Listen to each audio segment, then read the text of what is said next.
स्तरावरील प्लास्टिक कचरा संकलित करून रस्ते बांधकामामध्ये वापरणे यापुढे बंधनकारक असणार आहे, अशी माहिती जिल्हा परिषदेचे नूतन मुख्य कार्यकारी अधिकारी कुलदीप जंगम यांनी दिली आहे। जिल्ह्यात सद्यस्थितीत केंद्र शासनाच्या मार्गदर्शक सूचनानुसार प्रत्येक ग्रामपंचायत स्तरावर प्लास्टिक साठवण शेड, तालुका स्तरावर प्लास्टिक प्रक्रिया केंद्र उभारण्याचं काम हाती घेण्यात आलंय।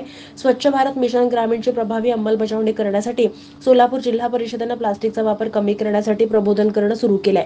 याचाच एक भाग म्हणून संकलित झालेला प्लास्टिकचा वापर रस्त्याच्या कामात होण्यासाठी जिल्हा परिषदेचे बांधकाम विभाग आणि सार्वजनिक बांधकाम विभागास लेखी पत्राद्वारे सीईओ जंगम यांनी सूचना दिल्या आहेत। जिल्ह्यात तालुका स्तरावर प्लास्टिक प्रक्रिया केंद्र सुरू करण्यासाठी ही प्रक्रिया सुरू आहे।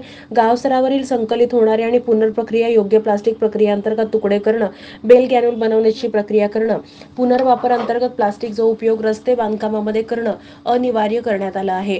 जिल्ह्यातील तालुका स्तरीय प्रक्रिया केंद्र कार्यान्वित झाल्यानंतर संबंधित प्रक्रिया केंद्रातील उपलब्ध प्लास्टिकचा अहवाल स्वच्छ भारत मिशन कक्षात घेऊन जिल्ह्यातील प्लास्टिक डांबरी रस्ते निर्मितीमध्ये वापर होण्यासाठी नियोजन करण्यात येणार आहे।